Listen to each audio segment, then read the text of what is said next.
Sí. Diga, le escucho. Sí, ingeniero, continuemos. Ya. Aquí ahora tenemos el solenoide o la bobina. Un solenoide quizás el dispositivo más aplicado para construir o elaborar o obtener electroimanes. No es más que un tubo en donde se envuelve cables uniformemente en todo su contorno. De una fila o de dos filas, es eso, una bobina, un embobinado también, ¿ya? Aquí tan solo tenemos un corte transversal de una bobina, ¿ya? Esta bobina, por tanto, lo que se ha hecho es, para verlo en su interior, hacer un corte transversal, axial, perdón, a lo largo de su eje, y para cada par de conductores, para cada par de vueltas, si quieren, lo que se ha hecho es trazar las líneas de campo. Para aquí están saliendo las corrientes, son círculos, y con las de la mano derecha son horario, antihorario, perdón, y para el que está diametralmente opuesto, antihorario. Este sería antihorario, horario, ¿ya? Entonces, lo que se ha hecho es, para cada par de cables, hacer eso mismo. Al final resulta que en el interior del solenoide se configura un campo prácticamente uniforme, ¿sí? Afuera se comporta como un imán cualquiera, pero nos interesa en el interior de un solenoide. Por otro lado, el solenoide se caracteriza indicando qué longitud tiene, ¿no? Señalando además cuántas vueltas de cable se le ha envuelto, digamos 1000 veces o 100 veces. Y por otro lado, señalando qué forma tiene la sección transversal: triángulo, rectángulo, cuadrado y mayormente circular, la sección transversal. Esas son sus características de un solenoide, ¿ya? Para calcular el campo de ese solenoide, lo que se hace es trazar de nuevo un lazo. Pero lejos de ser una circunferencia, el lazo aquí conviene que sea un rectángulo. Por ejemplo, que vaya de A a B, de B a C, de C a D y de D a A.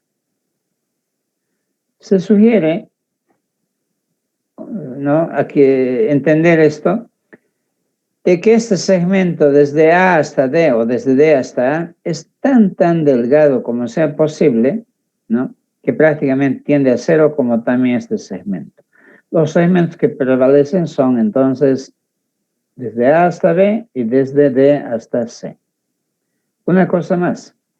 En el solenoide, al intentar construir las líneas de campo, ¿no?, se comprueba que las líneas aquí en el interior se suman y afuera se restan. Prácticamente no hay campo, o es muy pobre el campo aquí en el exterior del solenoide. Mayormente está centrado en su interior, ¿ya?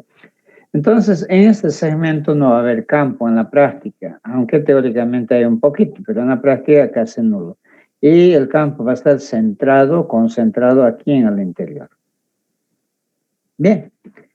Este lazo de longitud H minúscula, por ejemplo, encierra un número de cables. No todos los cables del solenoide, sino un número determinado, 10, digamos, cuando el total son 100, ¿ya? Y por cada cable va a circular la misma corriente, ¿no es cierto?, una y otra vez, ¿ya? Bien.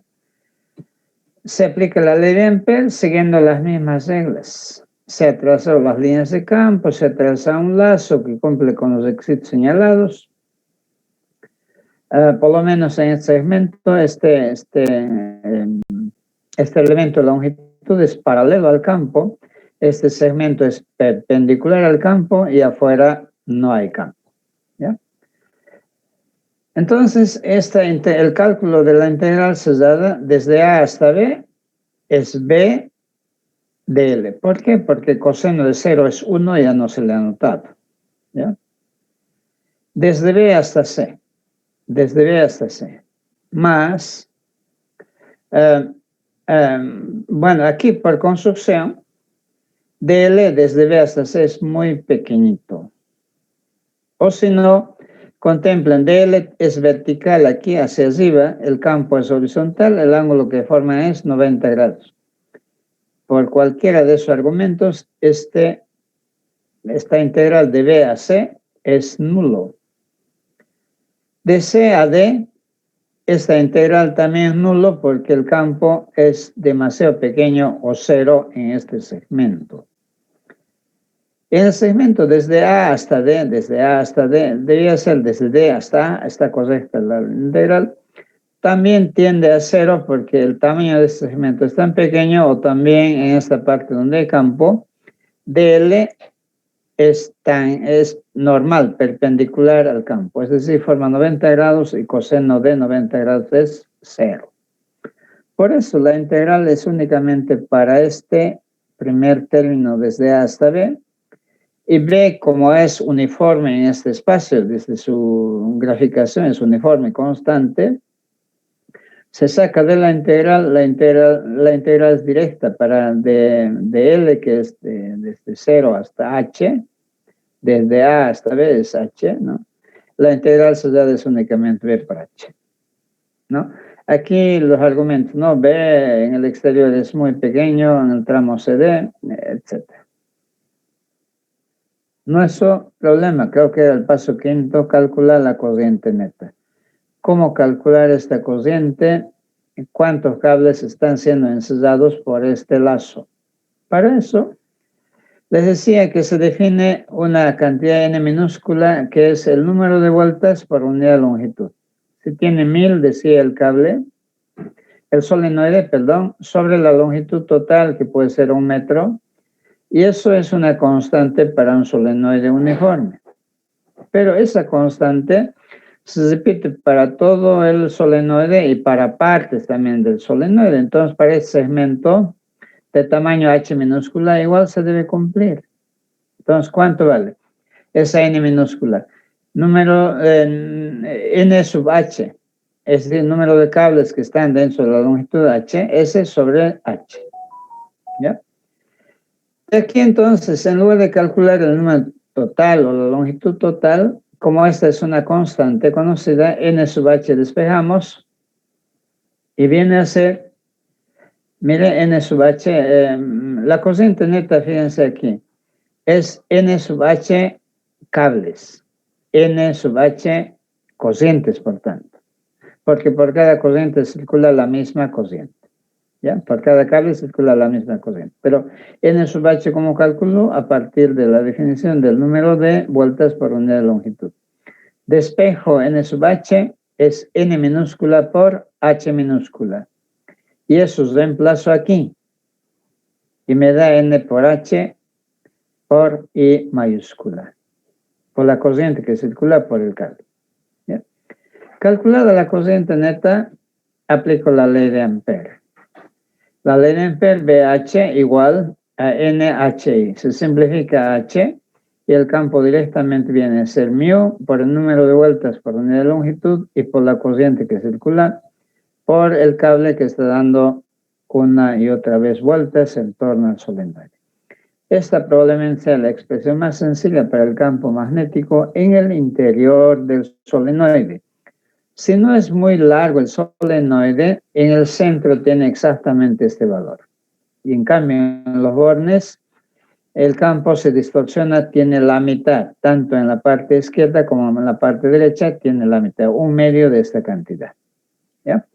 Eso lo veremos aplicando otras leyes. De momento, este es el resultado del campo magnético en el interior de un electroimán llamado solenoide o comúnmente una bobina. ¿Ya? Reiteramos una constante, este es cuántas vueltas lleva el solenoide, el embobinado por unidad de longitud, por la longitud que tiene el solenoide, ¿ya? Y es la corriente con que estamos haciendo circular por el cable que le da vueltas y vueltas al solenoide, ¿ya? Así que el procedimiento se repite un poco más resumida o un poco más ampliada, pero bueno. El mismo procedimiento se aplica para toroides, ¿no? Y lo más importante, hay que ir a la comprobación experimental entre lo que dice la teoría y la práctica.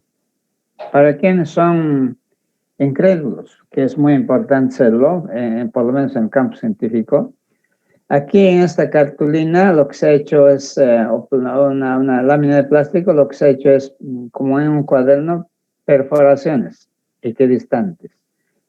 Aquí otras perforaciones. Y lo que se ha hecho pasar es, como en el cuaderno, un solenoide, ¿sí?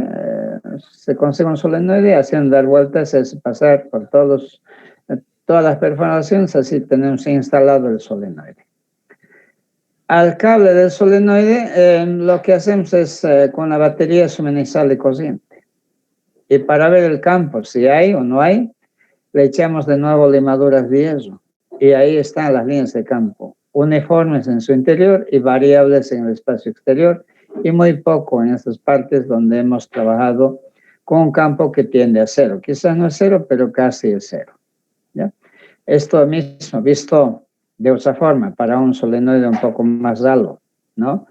Desde arriba, fíjense, las líneas de campo horizontales, ¿ya?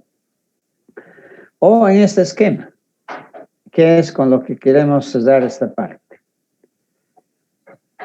Si ustedes encierran o tapan con alguna cartulina, con algo, esta la parte interior del solenoide, vamos a encontrar ciertas líneas que llegan a un lado y otras líneas que salen del otro lado, ¿ya? En este caso, por favor, de aquí salen las líneas y aquí llegan, ¿ya? Entonces, para eso ya nos recuerda una cosa. El electroimán generado por un solenoide, por tanto, se comporta igual que el imán corriente. Aquí está su polo norte, aquí está su polo sur, ¿sí? Y lo más importante, este solenoide nos muestra el magnetismo o el campo magnético o las líneas de campo magnético en forma transparente, como una radiografía, tanto por fuera como por dentro. Por tanto, las líneas de campo por el espacio exterior evidentemente salen del polo norte, se dirigen al polo sur. Pero por el espacio interior van al revés del polo sur hacia el polo norte. En resumen, las líneas de campo son líneas cerradas. ¿Sí? No terminan en un polo para luego ir al otro polo, sino son líneas cerradas. Exteriormente van, decíamos, de norte a sur, e interiormente de sur a norte. Por tanto, ese problema de polos de electroimanes está resuelto. Aquí se ha hecho un esquema un poco más explicativo para un electroimán generado por un número de vueltas, ¿no es cierto?, que se va dando en un corte también axial, ¿no?, para pocas vueltas, para que se vea que efectivamente las líneas de campo por dentro van del sur al norte y por afuera del norte hacia el sur, completando el esquema que tiene un electroimán, y debemos aceptar, por tanto, el mismo esquema para un imán común y corriente. Solamente que los imanes que conocemos no son transparentes, son opacos. Y por tanto no nos permite ver lo que hay dentro, ¿ya? Pero como la ciencia está avanzando, como ya hay vidrios blindados de plomo transparentes, igual por ahí se construirá un material yeso transparente, ¿no es cierto? Entonces, nada raro que tengamos por ahí un imán de material transparente, en donde podremos ver las líneas de campo, no solamente por fuera del imán, sino también por dentro, echándole limaduritas de yeso, ¿ya?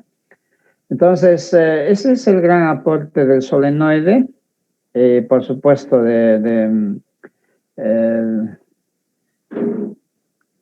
su cálculo del campo en su interior, ¿no?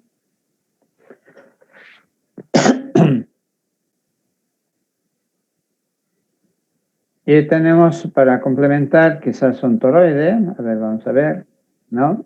Efectivamente, un toroide no es más que un solenoide que se le da la forma de circular, una dona, ¿no? Que tiene su radio interior, exterior, un radio promedio, y por el cable que le envuelve se le da corriente, y bueno, igual se define el número de vueltas por unidad de longitud. Aplican también el mismo procedimiento para llegar a la conclusión de que el campo tiene el valor que nosotros ya habíamos calculado, que tiene esa aproximación, μ0 por n por x, donde n es el número total de vueltas sobre el perímetro, ¿no?, de esta circunferencia media que tiene el toroide. ¿Sí? Esa línea punteada. Entonces, efectivamente, un toroide, ¿cómo lo vamos a formar? Agarramos un solenoide recto, un extremo con el otro extremo lo unimos y de esa manera tenemos un toroide. ¿Ya? Y para otros puntos, bueno, se podrá calcular, es un poco más delicado, pero se puede calcular campos que hay en este punto, cerca al radio interior o cerca al radio exterior. Jóvenes, hemos aplicado hoy, hemos conocido la ley de Ampère, hemos aplicado la ley de Ampère. Bueno, hay más ejemplos en el documento, se ha calculado también el campo magnético que hay en el interior de un conductor cilíndrico, como también en el espacio exterior. Así que el campo magnético está en todas partes. ¿Ya? Entonces el cable es, aunque delgado, pero igual en ese espacio delgado, igual está presente un campo magnético.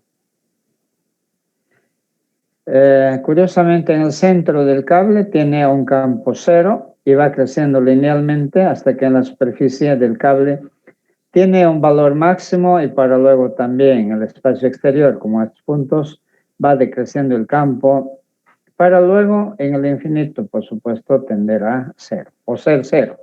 Y cuanto más lejos estemos, el campo va decreciendo poco a poco. ¿Ya? No sé si tenemos algo más. A ver. Ingeniero, eso quiere decir que en la superficie del conductor el campo magnético es mayor, ¿no ve? Máximo. Máximo. Y en el centro del cable es cero. Y en el infinito también cero. En puntos lejanos cero. Hay dos puntos entonces donde el campo magnético es cero. ¿Ya? Esta ley de Biot me sirve para el día lunes porque hay que comenzar y también aplicarlo, porque si lo hacemos solamente una parte no queda completo. ¿Ya? Entonces el día lunes hacemos la ley de Biot y también sus aplicaciones. Por ahora nos quedamos con la ley de Ampère. Jóvenes, consultas o comentarios finales. Entonces, la forma más clara de hacer que la corriente tenga polos es mediante un solenoide, ¿no ve, ingeniero? Sí. La forma más sencilla, más útil, además, de hacer electroimanes, es decir, utilizando corriente eléctrica, ¿no es cierto?, sobre un embobinado, es ese, un solenoide, o una bobina, si quieres.